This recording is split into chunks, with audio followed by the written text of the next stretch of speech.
Very good day students.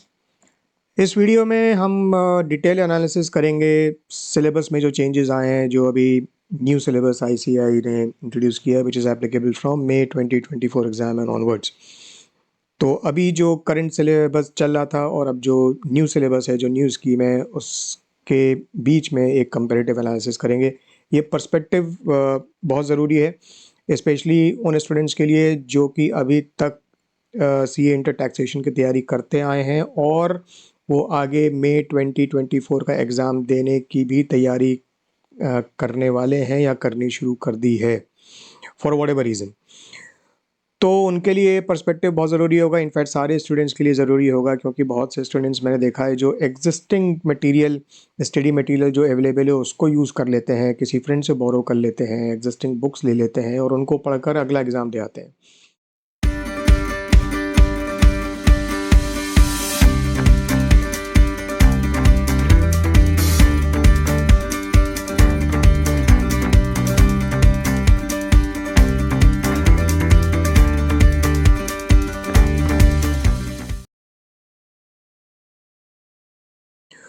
तो यहाँ पर ध्यान देने वाली बात ये रहेगी कि अगर हम वो मटेरियल देखें जो नवंबर 23 एग्ज़ाम्स तक के लिए रेलेवेंट था, और दूसरे हाथ पे हम वो मटेरियल देखें जो मई 24 एग्ज़ाम के लिए रेलेवेंट होगा, तो यहाँ पर 3 टाइप के चेंजेस को इंटीग्रेट करना पड़ेगा, इनकॉर्पोरेट करना पड़ेगा प्रॉपर स्टडी करने के लिए। पहला जो हमको चीज़ इनकॉर्पोरेट करनी पड़ेगी वो है चेंजेस इन सिलेबस। इस वीडियो में we will talk about the changes in syllabus. Syllabus में एक तो ओवरऑल बेसिस पे चेंजेस आए हैं वो हम देखेंगे, और उसके बाद हम चैप्टर वाइज और टॉपिक लेवल पे भी जो चेंजेस आए हैं देखेंगे, क्योंकि कई जगह प्लस माइनस हुआ है। तो ये जानना बहुत ज़रूरी है कि अभी तक क्या था जो अब नहीं है, और अभी तक क्या नहीं था जो अब ऐड हुआ है। ये दोनों ही चीज़ें देखने की ज़रूरत है। तो पहली चीज़ जो हमको एग्जिस्टिंग मटेरियल में इंटीग्रेट करनी पड़ेगी मई 24 के लिए रेलेवेंट बनाने के लिए, वो है चेंजेस इन सिलेबस। दूसरी चीज़ जो इंटीग्रेट करनी पड़ेगी वो है changes made by the finance act 2023। अच्छा, बहुत सारे चेंजेस आए हैं फाइनेंस एक्ट में, इनकम टैक्स लॉ में भी और जीएसटी लॉ में भी। और कुछ चेंजेस तो ऐसे हैं विच इम्पैक्ट मल्टीपल प्रोविजंस। तो बुक के मल्टीपल चैप्टर्स में चेंजेस हैं, कुछ ऐसे चेंजेस भी आए हैं। तो इनसिग्निफिकेंट चेंजेस नहीं है, मैं कहूँगा सिग्निफिकेंट चेंजेस हैं। थर्डली जो चीज़ इंटीग्रेट करनी पड़ेगी वो है स्टैट्यूटरी अपडेट्स। तो स्टैट्यूटरी अपडेट्स बेसिकली इंटीग्रेट करने पड़ेंगे। नवंबर 23 में जो स्टैट्यूटरी अपडेट्स हैं उनकी कट ऑफ क्या थी? उनकी कट ऑफ थी 30th of April 2023, और मई 24 के लिए क्या है? 31st of October 2023। तो both income tax and GST में इस दौरान जो भी चेंजेस आए हैं वो भी इंटीग्रेट करने पड़ेंगे। अब एक क्वेश्चन जो मेरे पास बार बार आता है कि सर, हम एग्जिस्टिंग मटेरियल से हमने नवंबर 23 की तैयारी करी, क्या हम उसी मटेरियल में ये तीनों चीज़ें इंटीग्रेट करके अपने आप से बाय सेल्फ मई 24 की तैयारी कर सकते हैं? तो मैं कहूँगा बिल्कुल आप कर सकते हैं, क्योंकि कुछ भी इम्पॉसिबल नहीं है। बट अगर आप मेरा पर्सनल सजेशन पूछें, पर्सनल व्यू पूछें, पर्सनल ओपिनियन पूछें, तो ये काफ़ी रिस्की हो सकता है, क्योंकि इन तीनों चीज़ों को इंटीग्रेट करना इतना आसान नहीं है। ये easy to interpret, easy to understand changes या अमेंडमेंट्स नहीं होते हैं। स्टूडेंट लेवल पे हमको कई बार प्रॉपर इंटरप्रिटेशन कैसे किया जाए चेंजेस का या अमेंडमेंट का, उसकी अवेयरनेस नहीं होती है। और हम अगर स्पेशली जहाँ पर मल्टीपल इम्पैक्ट हो रहा है, क्रॉस मल्टीपल चैप्टर्स और मल्टीपल टॉपिक्स और मल्टीपल प्रोविजंस, हमें वो होलिस्टिक अंडरस्टैंडिंग नहीं होती, हम समझ नहीं पाते, और सेल्फ इंटीग्रेशन करने के चक्कर में हम बहुत सारे ओमिशंस कर सकते हैं, बहुत सारी गलतियां भी कर सकते हैं, राइट? तो इसलिए it's always better to get the updated editions of whatever study material you are using. For example, अगर आप टैक्स बुक प्लस से पढ़ रहे हैं तो आपको जो मई 24 के लिए फुली अपडेटेड, जिसमें पूरे सिलेबस के चेंजेस कम्प्लीटली 100% इनकॉर्पोरेटेड हैं, फाइनेंस एक्ट 23 के बहुत सारे चेंजेस है वो सारे के सारे इनकॉर्पोरेटेड हैं, स्टैट्यूटरी अपडेट सारे के सारे इनकॉर्पोरेटेड हैं in the right manner at the right places. तो वो आप ले सकते हैं और रिस्क फ्री स्टडी कर सकते हैं। अगर ऐसा नहीं करेंगे तो you can do it on your self also, पर उसमें काफ़ी रिस्क रहता है और formations and inaccuracies and mistakes. तो आप गलत चीज़ पढ़ लेंगे, गलत तरीके से आप चीज़ों को इंटीग्रेट कर लेंगे, इनकॉर्पोरेट कर लेंगे या इंटरप्रेट कर लेंगे और समझ लेंगे, और फिर गलत लॉ को पढ़ के उसके बेसिस पे आप एग्ज़ाम भी दे आएंगे, और ये काफ़ी रिस्की हो सकता है। तो मेरा पर्सनल व्यू ये है कि इस तरीके से नहीं करना चाहिए। We should always try to study for a particular attempt using the latest version of the study material for that. ICAI का स्टडी मटेरियल ऑफ कोर्स जो नया आया है, मेरा सजेशन रहेगा कि आप उससे पढ़ें, और अगर आप टेक्स्ट बुक प्लस या और किसी बुक से पढ़ रहे हैं तो आप नई बुक लेके उससे पढ़ें, क्योंकि कई सारे चेंजेस हैं। और इसके अलावा हमें एक चीज़ और ध्यान में रखनी है कि जो प्रैक्टिस क्वेश्चंस हैं, फॉर एग्जांपल जो भी इलस्ट्रेशंस कॉन्सेप्ट बुक में दिए हुए हैं या प्रैक्टिस बुक में जितने प्रैक्टिस क्वेश्चंस और एमसीक्यूज दिए हुए हैं, वो भी रिवाइज हुए हैं, वो भी अपडेट हुए हैं। उनमें फाइनेंस एक्ट 23 के बेसिस पर, सिलेबस में चेंजेस के बेसिस पर और स्टैट्यूटरी अपडेट्स के बेसिस पर अक्रॉस द बोर्ड जो रिलेवेंट चेंजेस हैं वो भी हुए हैं। तो ये भी हमें ध्यान में रखने की ज़रूरत है कि उन सब चेंजेस को भी हमें इंटीग्रेट करना पड़ेगा अगर हम आगे आने वाले एग्जाम्स की तैयारी कर रहे हैं और पिछला मटेरियल यूज़ कर रहे हैं। तो इस वीडियो में हम सबसे पहले ओवरऑल बेसिस पे देखेंगे कि सिलेबस में चेंजेस क्या हैं, और उसके बाद हम चैप्टर वाइज और टॉपिक वाइज भी थोड़ा सा जाके देखेंगे कि क्या प्लस माइनस हुआ है, ताकि एक सही पर्सपेक्टिव आप बना सकें। इनकम टैक्स लॉ के बारे में देखेंगे और जीएसटी के बारे में देखेंगे। तो पहले देखते हैं कि ओवरऑल बेसिस पे क्या क्या चेंजेस आए। तो स्क्रीन पे जैसा कि आप देख रहे हैं, ये आईसीएआई का न्यू सिलेबस है। ओके, अभी तक ओल्ड सिलेबस में क्या था, income tax law was of 60 marks, 60 marks का था, और जीएसटी 40 मार्क्स का था। अब ये इक्वली डिवाइड हो गया है, मतलब इनकम टैक्स लॉ 50 मार्क्स का है और जीएसटी भी 50 मार्क्स का है। इसका मतलब क्या हुआ, इसका मतलब ये भी हुआ कि जैसा कि हम जानते हैं कि 30% marks are devoted towards MCQs, which means independent MCQs as well as case scenarios MCQs. तो अभी तक 60 मार्क्स का होता था, तो 18 मार्क्स हमारे MCQs में जाते थे और बाकी 42 मार्क्स हमारे डिस्क्रिप्टिव क्वेश्चंस में कवर होते थे। अब इनकम टैक्स लॉ हो गया 50 मार्क्स का। इसका मतलब क्या हुआ, 30%, मतलब 15, अब 18 के बजाय 15 मार्क्स के आपके MCQ रिलेटेड क्वेश्चंस रहेंगे, और जो बैलेंस है, बैलेंस कितना हुआ, 35 मार्क्स के आपके डिस्क्रिप्टिव क्वेश्चंस बन जाएंगे।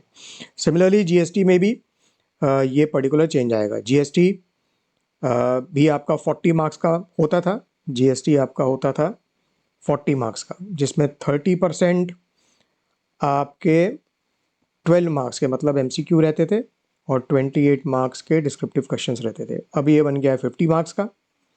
इसका मतलब 15 मार्क्स, 15 मार्क्स के आपके एमसीक्यू रिलेटेड क्वेश्चंस रहेंगे और 35 मार्क्स के आपके डिस्क्रिप्टिव क्वेश्चंस रहेंगे। तो ये बेसिकली चेंज आया है on a mark level basis. दूसरा चेंज जो हमको नोट करना चाहिए वो बेसिकली ऑब्जेक्टिव में है, क्योंकि इस ऑब्जेक्टिव को ध्यान में रख के आईसीए अपने क्वेश्चन पेपर्स को डिवाइस करती है। तो अभी ये जो हम स्क्रीन पे देख रहे हैं, this is the old syllabus.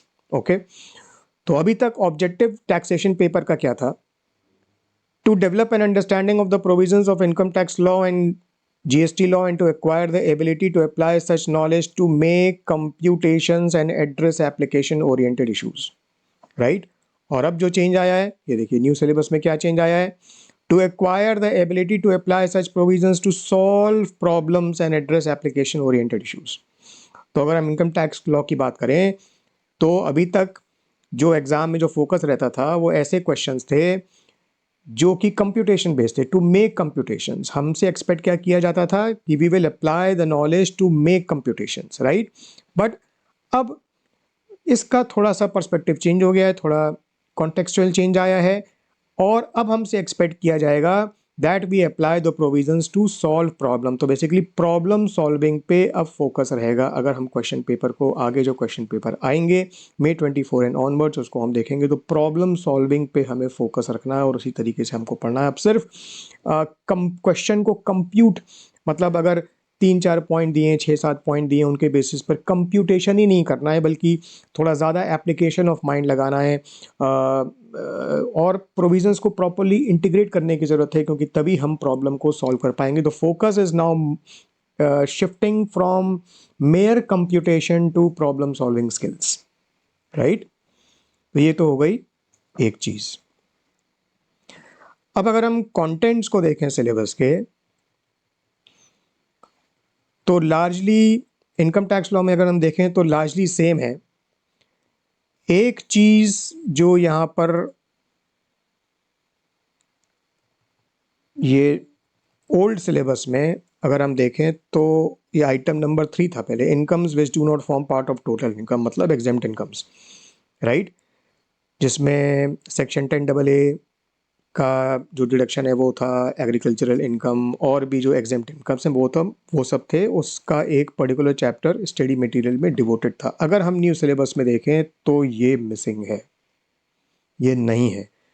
तो इसका मतलब सर क्या ये हुआ कि एग्जेम्प्ट इनकम्स अब सिलेबस में नहीं है और हमें एग्रीकल्चरल इनकम 10AA वगैरह पढ़ने की ज़रूरत नहीं है? नहीं, ऐसा नहीं है।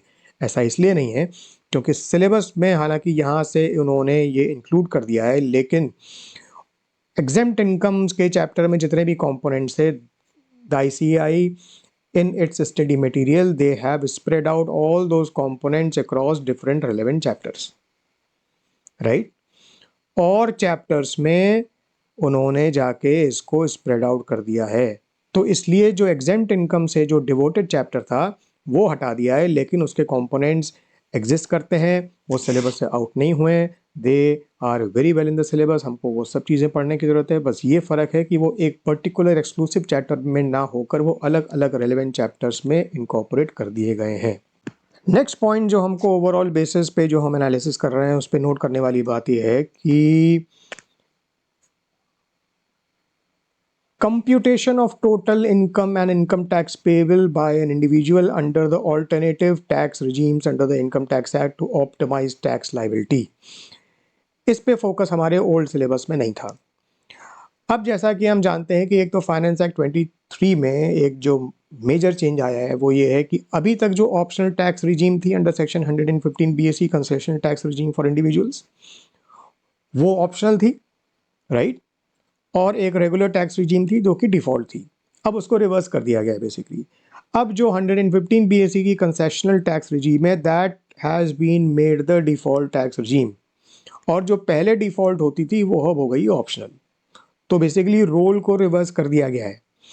तो अब फोकस क्या रहेगा, computation of total income and income tax payable वाले जो क्वेश्चंस आते हैं, जो 14 मार्कर क्वेश्चन अभी तक जो आता था, जो कॉम्प्रिहेंसिव क्वेश्चन आता था, इन पे फोकस क्या रहेगा कि इन पे आपसे पूछा जा सकता है कि आप इस तरीके से कंप्यूटेशन करिए कि आप दोनों जो भी ऑल्टरनेटिव टैक्स रिजीम्स हैं ऑप्शनल और डिफ़ॉल्ट, उन में आप कंप्यूटेशन करके उनको आप कंपेयर करिए और बताइए कि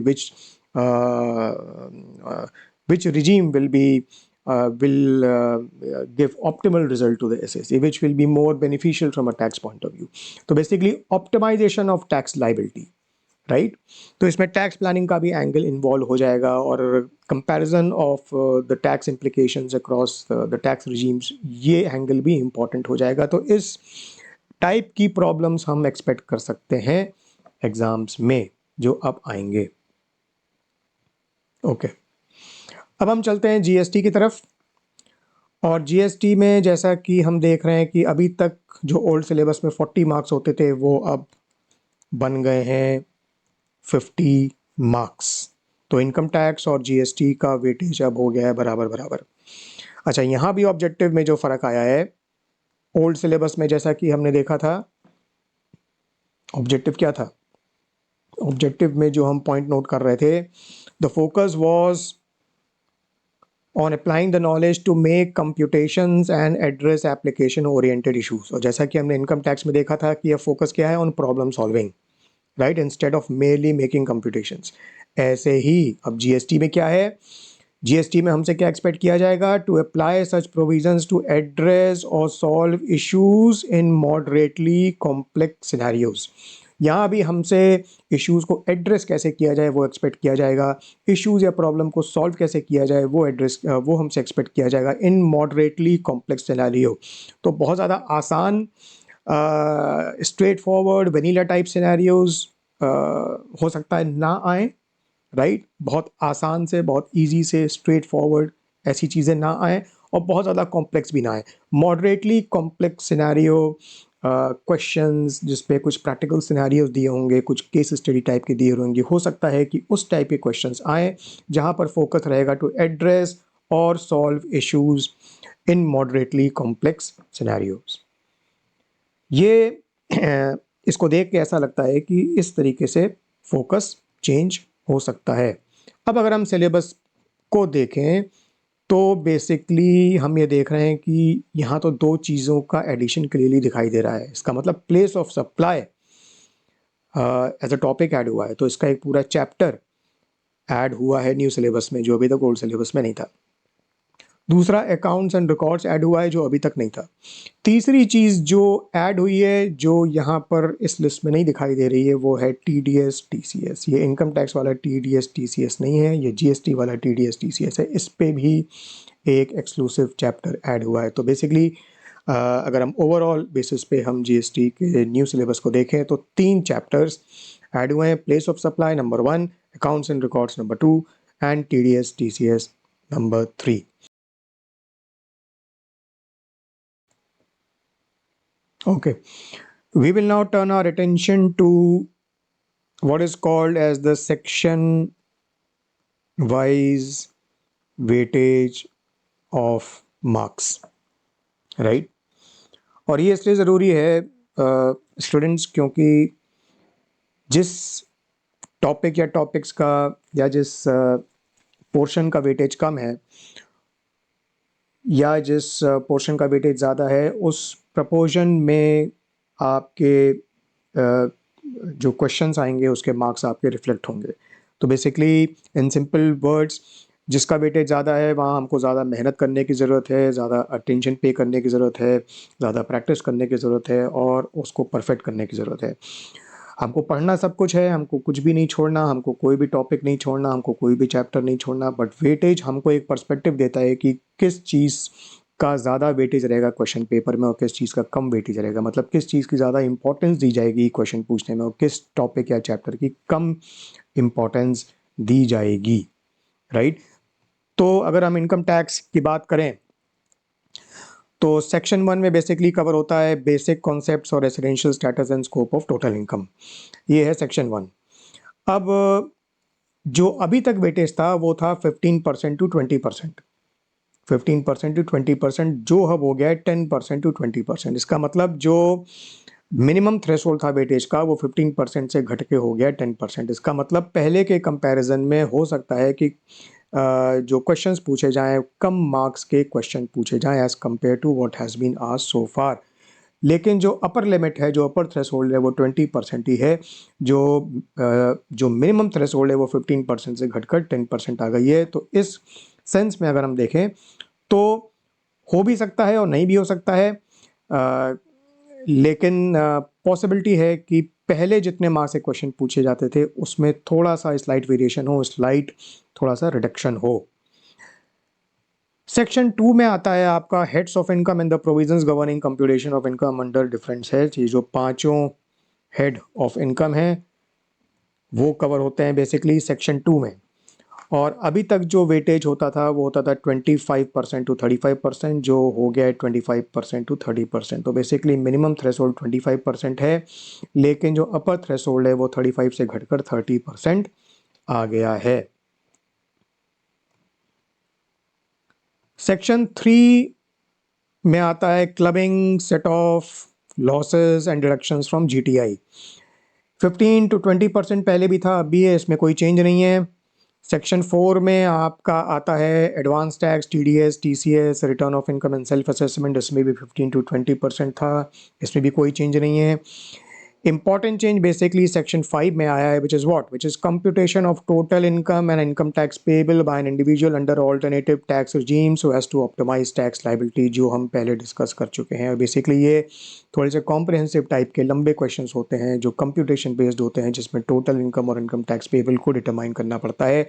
यहाँ पर अभी तक जो परसेंटेज होता था वेटेज का, वो होता था 15 to 20%, जो कि अब बढ़ा दिया गया है 20 to 25%। तो जो मिनिमम थ्रेशोल्ड है वो भी बढ़ा दी गई और अपर थ्रेशोल्ड भी बढ़ा दी गई है। इसका मतलब what you can expect in the exams to follow from now on is that you will be asked questions of greater mark value in the context of this particular topic। तो computation जो comprehensive type के जो लंबे computation questions हैं उनकी weightage बढ़ा दी गई है, तो इस पे हमें अब ध्यान देना ज़रूरी है। And this well aligns to the objective also, जहाँ पर चेंज हुआ है प्रॉब्लम सॉल्विंग अप्रोच, राइट। जब हमें क्वेश्चन पूछा जा रहा है और एक्सपेक्ट किया जा रहा है प्रॉब्लम सॉल्विंग स्किल्स को अप्लाई करने के लिए, तो ऑब्वियसली हमको थोड़ा सा कॉम्प्रिहेंसिव क्वेश्चंस दिए जाएंगे, जहाँ पर मल्टीपल प्रोविजंस का इम्पैक्ट होगा, जहाँ पर मल्टीपल चैप्टर्स मल्टीपल टॉपिक्स का एक ही क्वेश्चन में इम्पैक्ट होगा, राइट।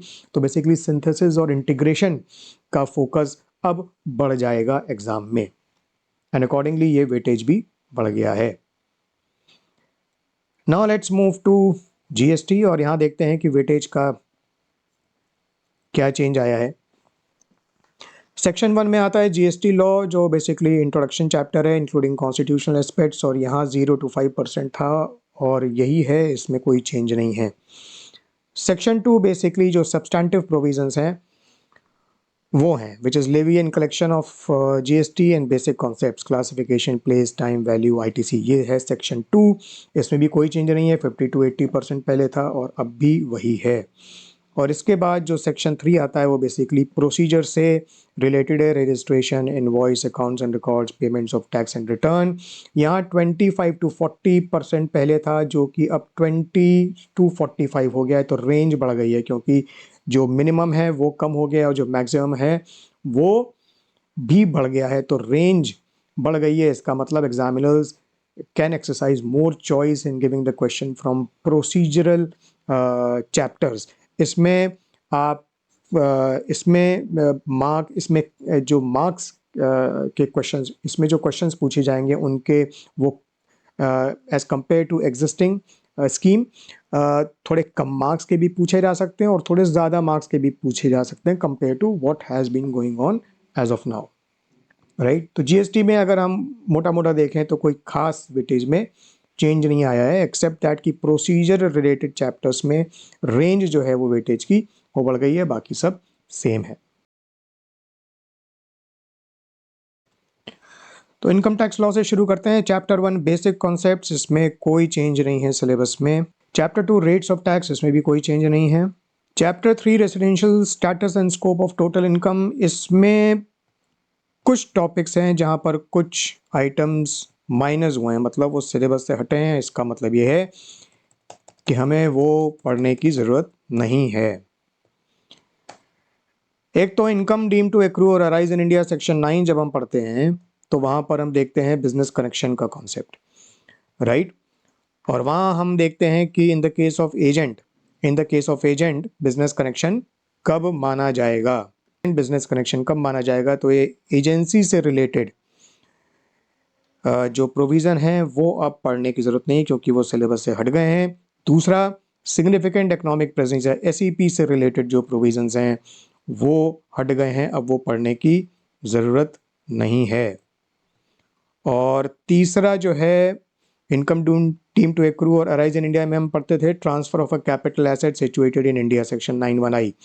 इसमें जो इनडायरेक्ट ट्रांसफ़र के जो प्रोविज़न्स थे, इनडायरेक्ट ट्रांसफ़र के प्रोविज़न्स, उसको अब पढ़ने की ज़रूरत नहीं है, क्योंकि वो अब सिलेबस का पार्ट नहीं है। चैप्टर 4 है incomes not part of total income, इसमें भी कोई चेंज नहीं है सिलेबस में, जैसा कि हम पहले डिस्कस कर चुके हैं। अगर हम स्टडी मटेरियल आईसीआई का देखेंगे तो ये चैप्टर हमको अब नहीं दिखेगा। इसका मतलब ये नहीं है कि ये चैप्टर के प्रोविज़न सब एप्लीकेबल ही नहीं है।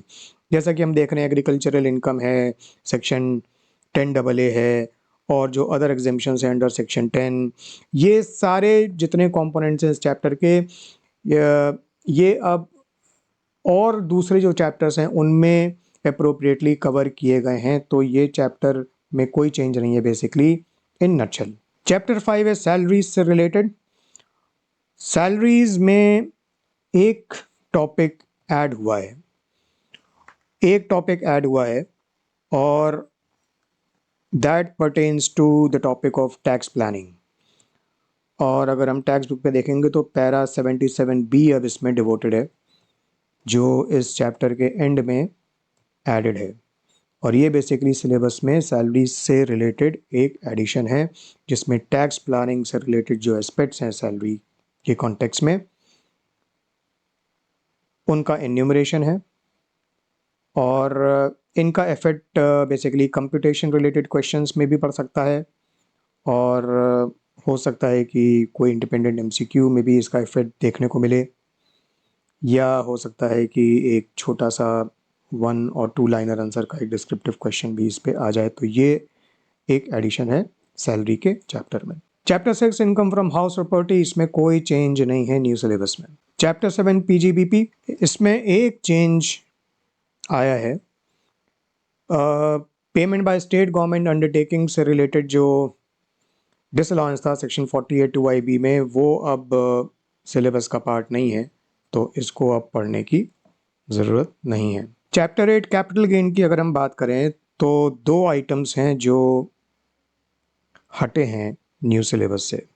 ओके, एक तो सेक्शन 45(5) है, जो हम पढ़ते थे जॉइंट डेवलपमेंट एग्रीमेंट के केस में कैपिटल गेन्स को कैसे कंप्यूट करें, वो अब सिलेबस से निकल गया है, राइट। और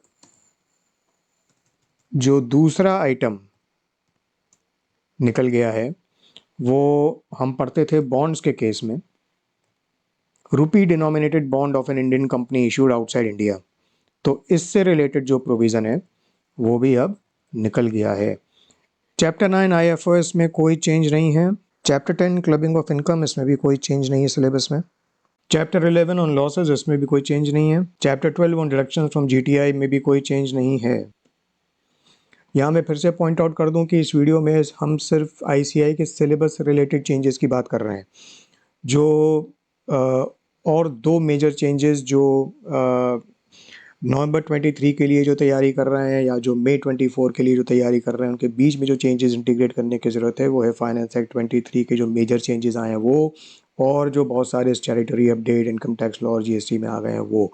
इस वीडियो में हम इन दोनों की बात नहीं कर रहे हैं, हम सिर्फ ICI के एग्जिस्टिंग वर्सेस न्यू सिलेबस के कॉन्टेक्स्ट में जो चेंजेस आए हैं बस उन्हीं की बात कर रहे हैं। Chapter 13 computation of total income and tax liability में प्रोविजंस में कोई चेंज नहीं आया है, पर जो जैसा कि हम अभी कुछ समय पहले डिस्कस कर चुके हैं, जो ओवरऑल बेसिस में जो सिलेबस में जो फोकस में चेंज है वो प्रॉब्लम सॉल्विंग में चेंज है। और specifically computation of total income and tax liability में अब जिस टाइप के क्वेश्चंस आने की एक्सपेक्टेशन है उनका वेटेज भी बढ़ा है, राइट, जैसा कि हमने अभी देखा कुछ समय पहले।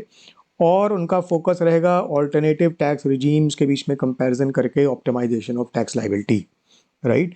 तो इस कॉन्टेक्स्ट में चेंज आया है, और आगे आने वाले एग्जाम्स में हम इससे रिलेटेड क्वेश्चन पैटर्न में चेंज देख सकते हैं। Chapter 14 on TDS TCS and advance tax, इसमें कुछ आइटम्स हैं जो हटे हैं, तो उनको करने की ज़रूरत नहीं है, एक बार देख लेते हैं। TDS में सेक्शन 192 में हमने पढ़ा है TDS ऑन ESOP में जो डिफरमेंट होता है TDS का, उसको अब करने की ज़रूरत नहीं है, राइट। इसके बाद section 194EE in respect of NSS, इसको भी करने की ज़रूरत नहीं है अब। अच्छा, इसके बाद 194C में अगर हम आए तो एक क्लेरिफिकेशन है सर्कुलर 9/2012 का ऑन गैस ट्रांसपोर्टेशन, तो इसको भी अब देखने की ज़रूरत नहीं पड़नी चाहिए। इसके बाद section 194 IC TDS in the case of JDA under section 45(5)A, हमने कैपिटल गेन में पढ़ा था कि 45(5)A ही निकल गया है सिलेबस से, तो इसलिए TDS अंडर सेक्शन 194 IC भी निकल गया है। ट्रेड एंड कॉमर्स की अगर हम बात करें तो सेक्शन 194O है, जो कि E-कॉमर्स से डील करता है, और ये पूरा सेक्शन भी अब निकल गया है, तो इसको करने की ज़रूरत नहीं है। तो कॉन्सिक्वेंटली जो हम इंटरप्ले देखते थे बिटवीन 194O 194Q और 206C1H के बीच में, तो 194O क्योंकि निकल गया है तो 194O के एंगल को अब देखने की ज़रूरत नहीं है। अच्छा, 194Q जो है उसमें सिंप्लीफिकेशन हुआ है, तो 194Q के अब बेसिक प्रोविजंस को ही देखने की ज़रूरत है। जैसे सर्कुलर 13/2021 में कुछ क्लेरिफिकेशंस हैं, उनकी अब ज़रूरत नहीं है, राइट। ऐसे ही there are several cases in which TDS is not deductible under 194Q. तो number 4 where the seller is exempt as a person, number 5 where the seller is the CG or SG, number 6 where the buyer is any department of the government, etc., etc. 7 where the buyer is a person notified by the government, 8 where the buyer is a non-resident. इनको भी अब देखने की ज़रूरत नहीं है। Further ये circular 12 of 2021 and 20 of 2021 के अंडर कुछ क्लेरिफिकेशंस थे relating to adjustment for GST, purchase return और एडवांस, इनको भी अब देखने की ज़रूरत नहीं पड़ेगी। तो बेसिकली 194Q में सिर्फ बेसिक प्रोविजन अब देखने की ज़रूरत है, बाकी सर्कुलर के द्वारा जो क्लेरिफिकेशंस इशू हुए थे तो उस लेवल की कॉम्प्लेक्सिटी में जाने की अब ज़रूरत नहीं है। ऐसे ही 194R में सिर्फ बेसिक्स पे अब लिमिट करने की ज़रूरत रहेगी और सर्कुलर्स के द्वारा जो क्लेरिफिकेटरी जो पॉइंट्स जो रिलीज हुए थे उनको देखने की ज़रूरत नहीं पड़ेगी। अच्छा, TDS is not deductible under 194R where the payer is a specified organisation और एंटिटी, इसकी ज़रूरत नहीं है। सर्कुलर 12/2022 एंड 18/2022 आया था जिसमें काफ़ी सारे क्लेरिफिकेशन इशू किए गए थे 194R में जो हम पढ़ते आए हैं, और इनमें से काफ़ी क्लेरिफिकेशंस हैं जिनको अब करने की ज़रूरत नहीं पड़नी चाहिए। For example, number 1, is it necessary for payer to check if amount is taxable under section 28 IV? Is it necessary that benefit और perquisite must be in kind? Is TDS deductible when benefit or perquisite is in the form of capital asset? Whether sales discount, cash discount and rebates allowed by sellers to customers are benefit or perquisite? TDS in the case of influencers, इससे related एक question शायद मई 23 या नवंबर 23 में भी आया था, पर अब ये रेलेवेंट नहीं है under the syllabus.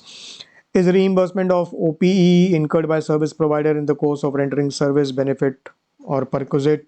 Is dealer conference to educate the dealers about products of company a benefit or perquisite? Depreciation, bonus or right shares and TDS during FY 22-23? इसके बाद स्पेशल केसेस में TDS under section 194E non resident, sportsman और entertainer ये भी निकल गया है। इसके बाद हम सीधे आ जाएंगे TCS में अंडर सेक्शन 206C1H, और वहाँ भी कुछ सिंप्लीफिकेशन है बेसिकली, जैसे कि under section 206(1H which deals with TCS in the case of sale of goods, TCS is not collectible in certain cases। तो कुछ केसेस हैं जो अब पढ़ने की ज़रूरत नहीं पड़नी चाहिए हमें। For example, where the goods are being exported, if the e-commerce operator has deducted TDS under 194O, क्यों? क्योंकि 194O ही निकल गया है स्कोप से अब। If the buyer is a person importing goods into India, if the seller is a notified person where the buyer is exempt as a person, ये सब चीज़ें निकल गई हैं। इनके अलावा बाकी चैप्टर के जो प्रोविजंस हैं वो इंटैक्ट हैं। Finally chapter 15 return of income की अगर हम बात करें तो कुछ चीज़ें हैं जो सिंप्लीफाई हुई हैं यहाँ पर। एक तो section 139(6) and 139(6)(a, right, particulars to be furnished with the return,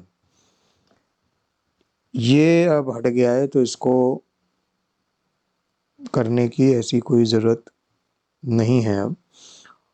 secondly, defective return section 139(9) में, इसमें कुछ सिचुएशंस हैं जब रिटर्न डिफेक्टिव मानी जाती है। When is the return defective? A return is regarded as defective unless all the following conditions are fulfilled। तो इसमें बेसिकली मोटी मोटी कंडीशंस को देखने की ज़रूरत है। ये जो पॉइंट नंबर 6, 7, 8 में जो डिटेल्स हैं कि the return should be accompanied by copies of different kinds of books, right, और statements etc etc, तो इनको अब डिटेल में देखने की ज़रूरत नहीं है।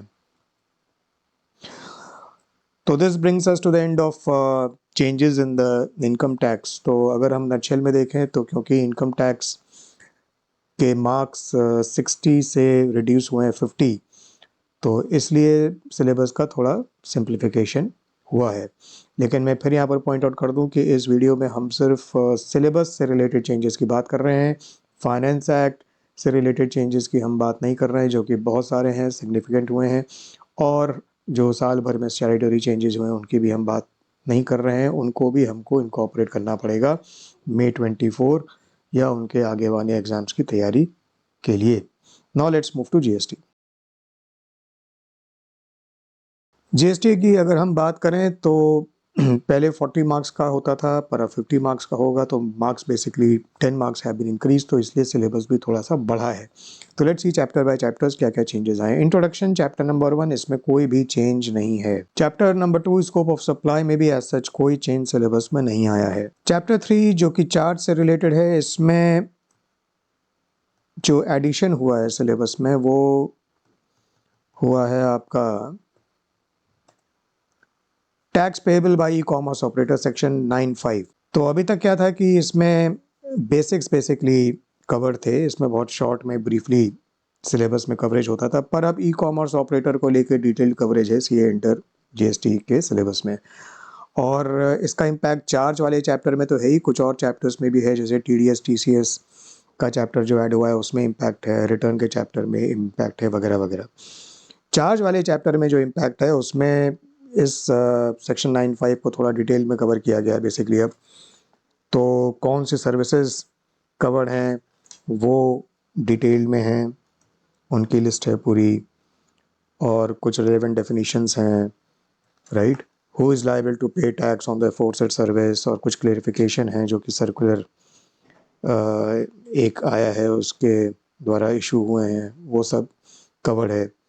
और फिर रेलेवेंट इलस्ट्रेशंस भी टेक्स्ट बुक में एडिट हुए हैं, और रेलेवेंट क्वेश्चंस भी प्रैक्टिस वाली बुक में मिल जाएंगे। तो ये बेसिकली चार्ज वाले चैप्टर में ई कॉमर्स ऑपरेटर सेक्शन 9(5) से रिलेटेड एडिशन है। चैप्टर 4 एग्जाम्पशंस में ऐसा कुछ सिलेबस में चेंज नहीं आया है। जैसा कि हम पहले डिस्कस कर चुके हैं, a new chapter has been added, नया चैप्टर ऐड हुआ है, chapter number 5 place of supply. जैसा कि हम देख पा रहे हैं स्क्रीन पे, कुल मिला के 20 पेज का ये चैप्टर बना है, जिसमें 75 इलस्ट्रेशंस हैं, 20 कॉन्सेप्ट्स कवर हैं, 32 बेसिकली टैक्स ट्रैप्स ऐड हुए हैं टैक्स बुक प्लस में टू अवॉइड कॉमन मिस्टेक्स।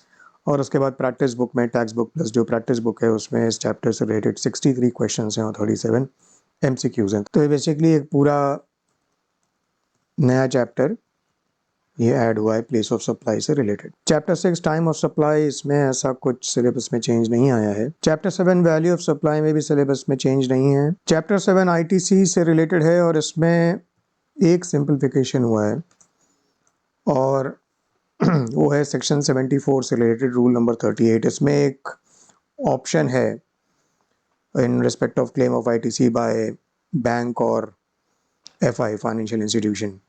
तो ये सेक्शन 74 एड विद रूल 38 अब ये सिलेबस से निकल गया है, तो इसको पढ़ने की अब ज़रूरत नहीं पड़ेगी। Chapter 9 computation of GST liability से रिलेटेड है। इसमें बेसिकली कॉन्सेप्ट बुक में ऐसा कुछ नहीं है, पर प्रैक्टिस बुक में 23 क्वेश्चंस दिए हुए हैं, कॉम्प्रिहेंसिव क्वेश्चंस हैं, जिसमें कंप्यूटेशन ऑफ जीएसटी लायबिलिटी से रिलेटेड क्वेश्चंस हैं। चैप्टर 10 इज ऑन रजिस्ट्रेशन, और इसमें कुछ एडिशंस हुए हैं। So there are certain categories of persons who are required to get themselves registered. और जैसा कि हमने देखा कि ई कॉमर्स ऑपरेटर से रिलेटेड कवरेज हुआ है हमारे न्यू सिलेबस में, तो इसलिए ई कॉमर्स से रिलेटेड जो रजिस्ट्रेशन प्रोविजंस हैं उनका भी कवरेज ऐड हुआ है। So who are the categories of persons who are required to be registered compulsorily, और उनसे रिलेटेड जो प्रोविजंस हैं वो हैं, कुछ क्लेरिफिकेशन इशू हुए हैं थ्रू सर्कुलर, और फिर रेलिवेंट इलस्ट्रेशंस हैं वो भी ऐड हुए हैं। और जैसा कि हमने देखा था टीडीएस से रिलेटेड एक चैप्टर ऐड हुआ है, तो टीडीएस से related registration requirement, compulsory registration requirement, इनका प्रोविज़न भी अब हमको पढ़ना पड़ेगा। चैप्टर 11 इनवॉइस एंड डॉक्यूमेंट से रिलेटेड है। इसमें सिलेबस में कोई चेंज एज सच नहीं आया है। आईसीआई के स्टडी मटेरियल में जब आप देखोगे तो एक चेंज आप पाओगे कि ई वे बिल पहले इनवॉइस एंड डॉक्यूमेंट्स वाले चैप्टर में था, अब उसको निकाल के एक एक्सक्लूसिव चैप्टर बना दिया गया है। हालांकि जो प्रोविजंस हैं उनमें एज सच कुछ खास प्लस माइनस नहीं हुआ है। तो content of the chapter, content of the provisions remain the same in both the existing and the new syllabus. Chapter 12 accounts and record से रिलेटेड एक ऑल टुगेदर नया चैप्टर ऐड हुआ है और इससे रिलेटेड जो कंटेंट है और प्रैक्टिस बुक में इससे रिलेटेड क्वेश्चंस वो सारे ऐड हुए हैं। So this is an altogether new chapter which has been added as chapter number 12 in textbook plus as part of the new ICAI सिलेबस। Chapter 13 deals with payment of tax और इस चैप्टर में new syllabus में existing के comparison में कोई ऐसा चेंज नहीं है। चैप्टर 14 TDS एंड TCS से रिलेटेड एक और टुगेदर नया चैप्टर GST में इस बार ऐड हुआ है और ये TDS and TCS income tax वाला नहीं है बल्कि GST वाला TDS एंड TCS है। तो इसमें बेसिकली कुल मिला के टैक्स बुक में अगर हम देखेंगे तो 26 इलस्ट्रेशंस हैं इस चैप्टर में, 10 कॉन्सेप्ट्स कवर्ड हैं और 12 इन ऑल टैक्स ट्रैप्स हैं टू अवॉइड कॉमन मिस्टेक्स।